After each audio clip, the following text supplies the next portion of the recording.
What's up, YouTube? It is your boy JB, and we are here today with the review for The Haves and the Have-Nots, Season 7, Episode number 15, titled The Executor. So, you guys, without further ado, let's get into this episode, shall we? Alright, you guys, so the episode. Now, this episode picked up where last week's episode left off.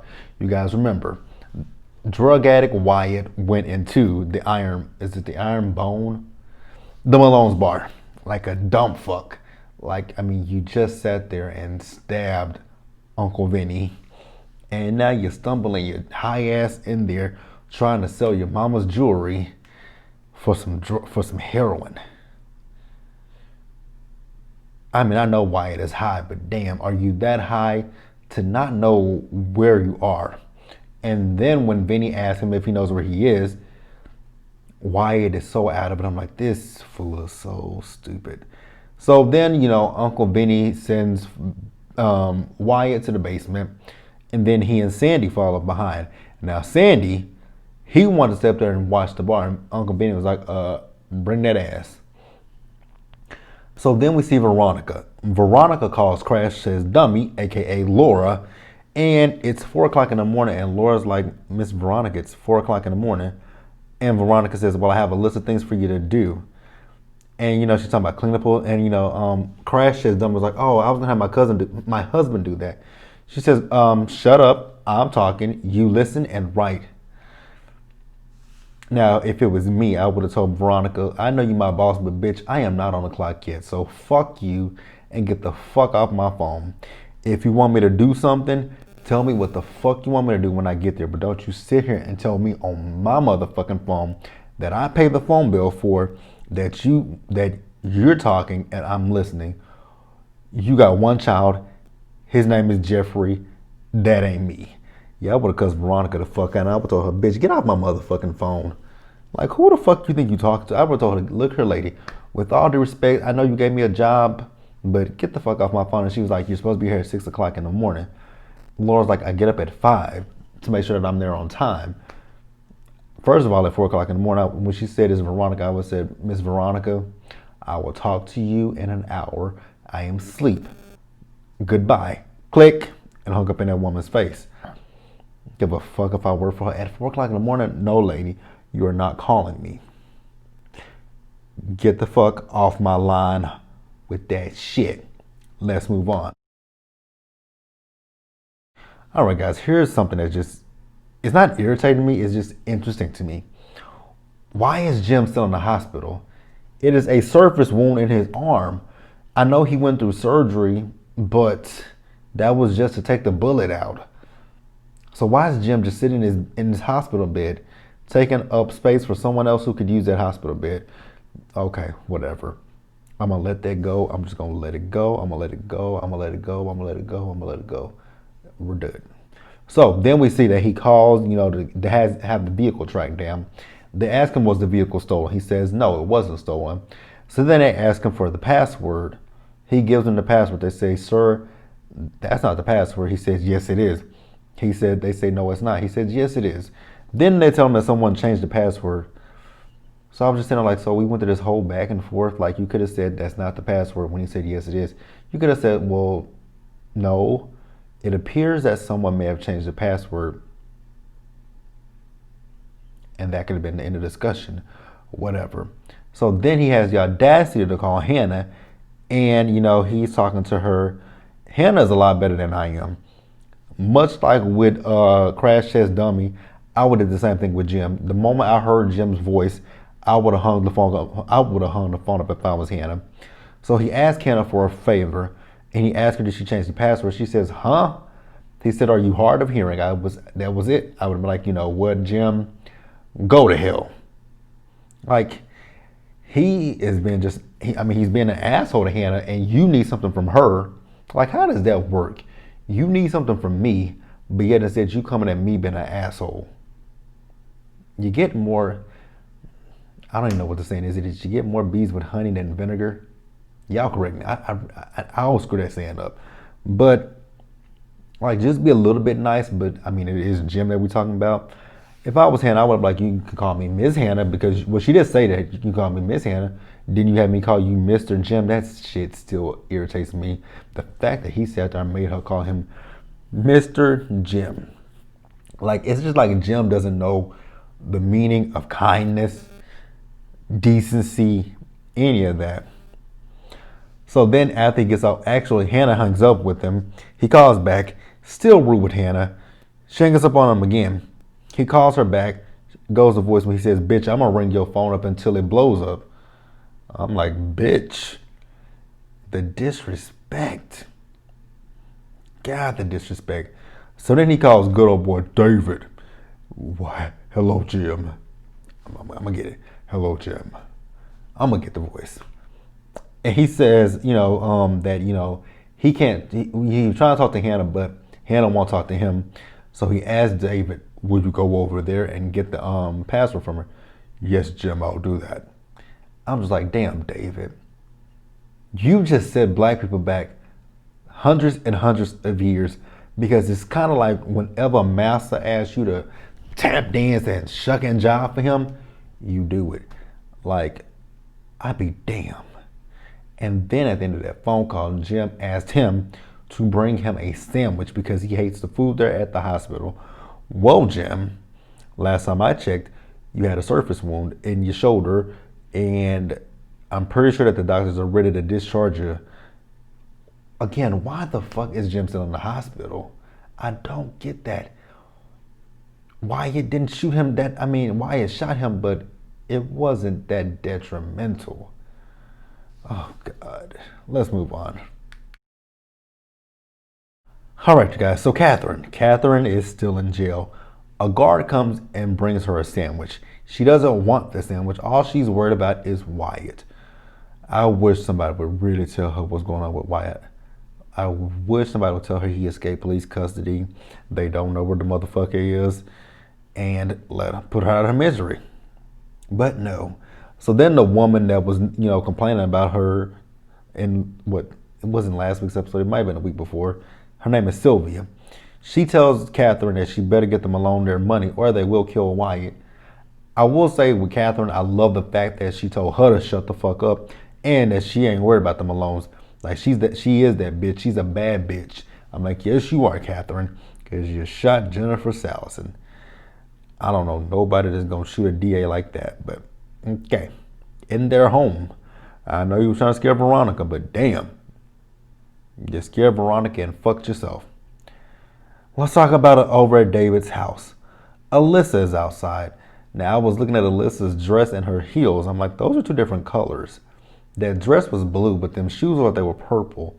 But that's neither here nor there. So Alyssa, she's apologizing to David. She tells him also that she doesn't know Veronica and she wants her purse and phone. He says he doesn't have it. She says, I left it inside. He sends Leo inside to get it. Leo gets it. She says, so can you give me a ride?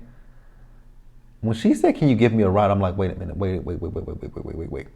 So, because where David lives at, that's not in the city. That looks like it's on the outskirts of town. So you mean to tell me you walked all that way in those heels? Okay, whatever. I'm not going to go too deep into that. But David tells her that, he feels like she's running game on him. She's a whore. Erica was a whore. And to stay the hell away from him, I'm like, wow, you called Erica a whore. Okay. Cool. Oh, God. Jeffrey and Madison. This is directly from my notes what it says. Jeffrey and Madison are annoying to me because they are. I'm so over Jeffrey and Madison. And I'll tell you guys why I'm over Jeffrey and Madison. I feel like with Jeffrey and Madison, this is just Jeffrey sticking it to Justin. That's all it is. I don't really think, although Jeffrey said that he likes this. He likes feeling normal. I still feel like Jeffrey is just using Madison to make Justin jealous. So that's why they annoy me. So Madison asks Jeffrey to have lunch with him, and Jeffrey says yes.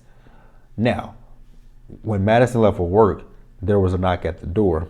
Jeffrey went to the door thinking it was Madison forgetting something. I'm like, if he forgot something, why the fuck is he knocking at his own door? He has a key. Like, I had a friend that stayed with me a few months ago, and I went to work and I forgot some stuff in my apartment, came back home. I didn't knock on my own door.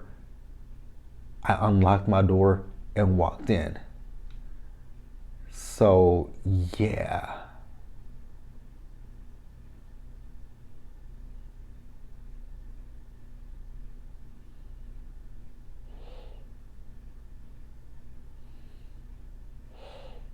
Yeah, that didn't make any sense to me. But when he opens the door, it's Justin. I'm like, oh God. He's like, this is single white female obsessed. Good God. He stayed there all night. And he's begging Jeffrey to let him in. He loves him. He wants him to make love to him. I'm like, oh my God. Can we get a bullet and just take out all three of them at the same time? Just, the bullet goes through one's head, comes out, goes through the other one, comes out and goes through the other one. That way, 3 birds with 1 stone. So then also, once Jeffrey closes the door in his face, we see that Tanner, Justin's homophobic brother, is there and ready to beat the hell out of him. And I'm just sitting there thinking to myself, now that is idiocy at its finest. So you feel that you can beat the gay out of your brother? Now I know that some people believe that you're born gay, and some people believe that once you grow up, you choose to be gay. I can't speak to that because that's not something that I really know anything about. I don't know if you're born gay or if you choose it. It's not a question that's not something that I can actually answer, I don't think. Well, no, I don't. I know I can't. I don't know. Let me know what you guys think. Are you born gay? Do you become gay? I don't know. But with this one, obviously Justin was born gay. It's not something that he can change. And you want to beat it out of him? Okay, let's move on. All right, you guys. So Candace and Benny, we see them at this hotel. Now, Benny doesn't want to stay at the hotel because it's an expensive hotel. Honestly, when he got in the room, that looked like a cheap ass. It looked like a regular hotel. But, Benny's like, I don't want to stay here. I don't want to go stay in the hood. I'm like, now I'm with Candace. I'm not going to stay in the hood, but I will stay at a nice hotel. So he says, okay, here's the deal.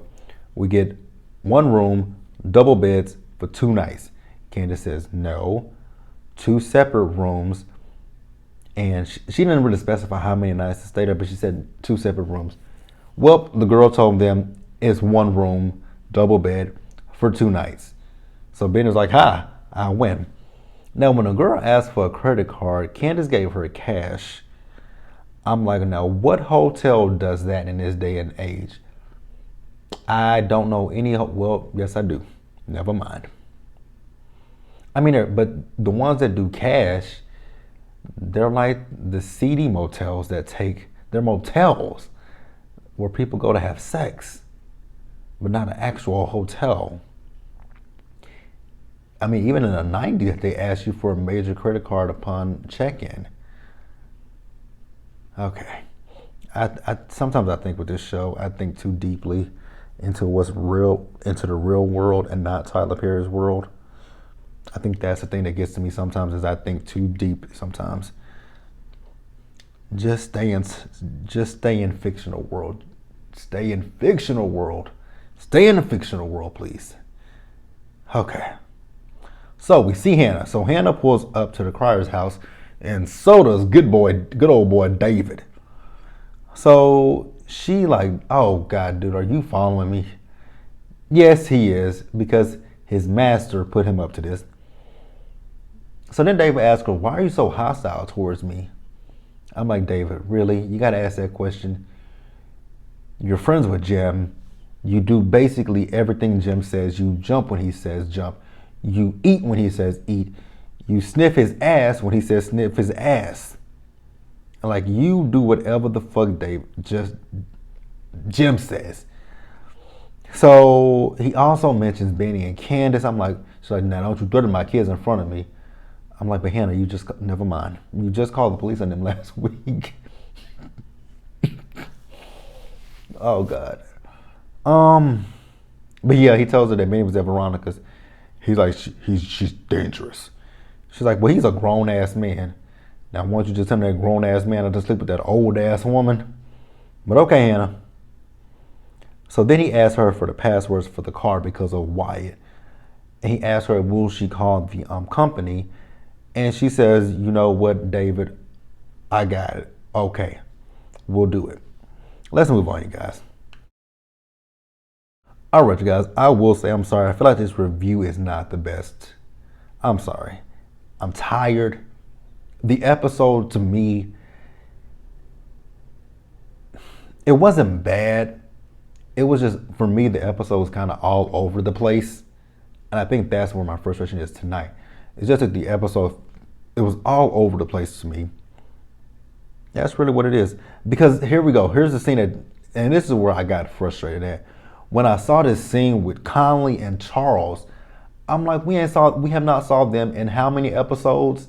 And now we're seeing Charles and Conley again. I literally, honest to God, I forgot about both of them, to be honest with you. I didn't remember what they were up to. But now, Conley said he went and talked to the Attorney General. I don't even remember what episode that was where he went and talked to the Attorney General. Like, that was before the mid-season finale when he talked to the Attorney General. And I don't remember what the conversation was. I'm actually going to have to go back and rewatch the first half of the season because I don't remember. I know it has something to do with Candace. It has something to do with Candace. And I think it also had to do with her robbing that was it a judge? Who did she rob? I can't remember. I think that's another thing that kind of makes things a little hard is when they take these very extended breaks between the season. That makes it like really hard to remember what happened. So I think I'm going to have to go back and binge watch the first half of season 7 to kind of remember what's going on. Because when it comes to Charles, I just don't remember. But I know Conley said he wanted to go after the Attorney General's administration. That one I was confused about. Charles says no, not to do that. And then Conley also mentions that he should call Candace. Charles says no to that as well. I'm like, okay, Charles, get off my screen, please. So then we do see Hannah. So Hannah separated the accounts and David was still around. I'm like, dude, I was actually with Hannah. Like, dude, why are you still here? So he asked Hannah for one more thing, and then he said that his mother was a janitor when he was a kid. And, she worked around white people, and there was only one woman that was nice to her. I think her name was Sally. He talked about the fact that he was embarrassed by his mom growing up. I mean, I was embarrassed by my mom, but not for her profession or anything like that. I was embarrassed when I was a teenager. And you think about it now, you think about it as you get older, it's like, wow, the stuff that me, and I actually, honestly, I wasn't embarrassed by I have to take that back. I was never embarrassed by my mother. Never. I think as a teenager, because I would tell my mom when she would come pick me up from school, I'm like, don't park in the front of the school. Just park away from the school just a little bit. Because all my friends knew my mother. So it wasn't anything for me to be embarrassed about. But I was just like, park away from this. Don't park in front of the school. Like, park on the street or just park on the side. And I'll come to you. And she would do that. But it wasn't the fact that I was embarrassed by my mom. I actually was not embarrassed by my mom. Because even still, my friends be like, oh, Gerald, there go your mama. Yeah, my first name is Gerald. They'd be like, there go your mama, Gerald. And some of my friends would walk me to the car because all my friends love my mama. So they would walk to the car and they would speak to her. Which, thinking of it now, why did I tell her to park on the side? Now, I will say in high school, I told her to park by a church because it was actually easier. Because, when I was in high school, that was a lot easier for her to park by the church instead of coming into the parking lot to get me. Because in the parking lot, it took forever to get out of my high school's parking lot. It took forever. And then with, the people, my friends that drove, I'm like, some of them can't drive. So just park up there so that way I'll just walk to you and you can pick me up. Have no accidents. Don't have to worry about getting, because the first day of school, my freshman year, she drove into the parking lot. Took us about 30 minutes to get out that parking lot. And I'm like, yeah, next time, just park up there. I'll walk to you, no problem. But, David gives her a compliment. He tells her he admires her. He admires what she tried to do with Benny and Candace. Okay. And she asks him, David, would your mama be proud of you? Absolutely not.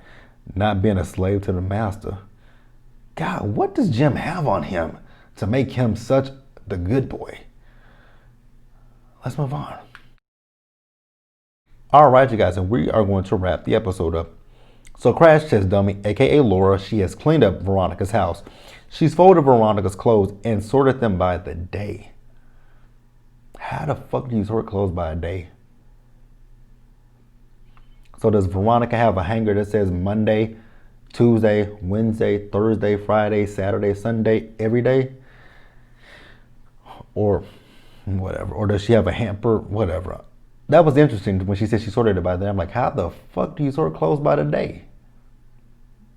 But okay, I'm here for it. How did she know what Veronica was gonna wear for the day? Did Veronica? Never mind, because it is Veronica that we're talking about. So never fucking mind.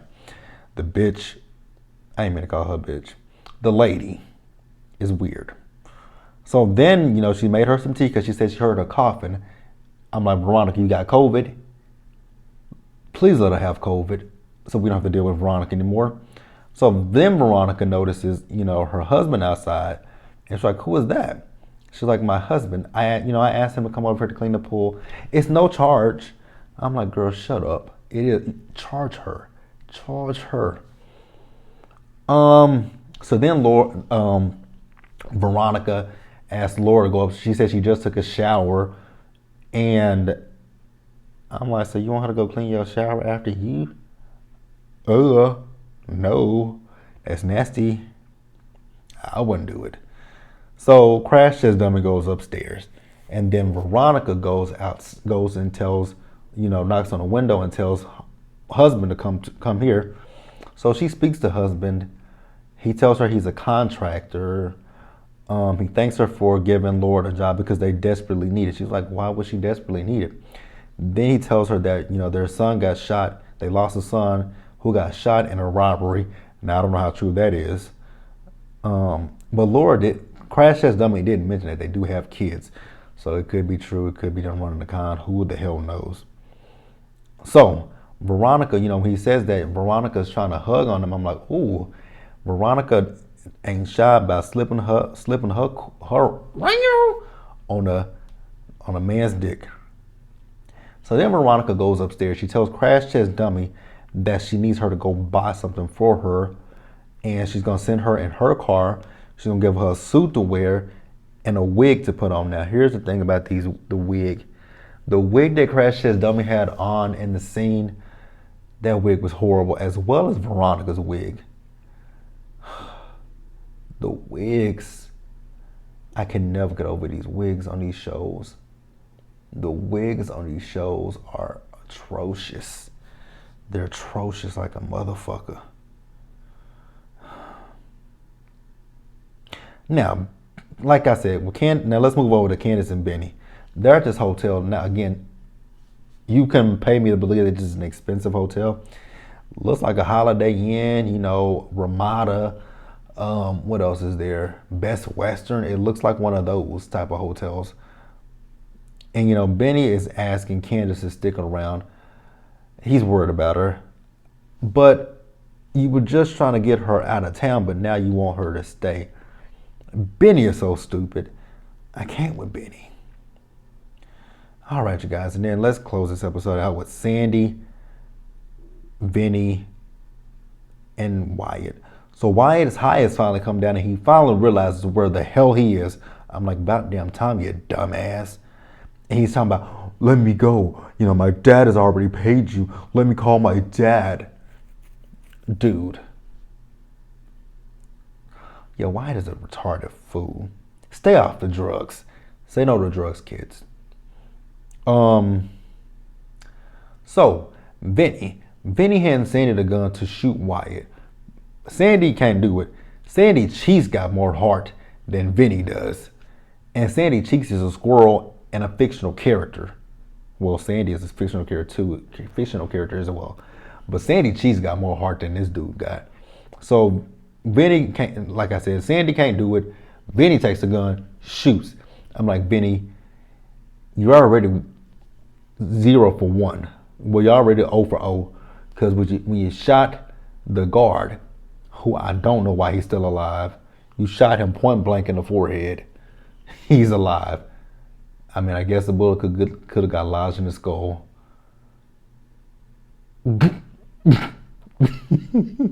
Okay. That's it, you guys. I'm done. I'm off of here. Be sure to like this video, leave your comments, subscribe to the channel, hit that bell notification button so you guys are aware of when I drop anything else. Share this video, and until the next one, you guys stay safe, take care of yourselves, stay hydrated, and I will see you guys later. Again, I am sorry if this video is off. The episode was just, sorry, you guys. It was all over the place for me. But I'll talk to you guys later. Bye.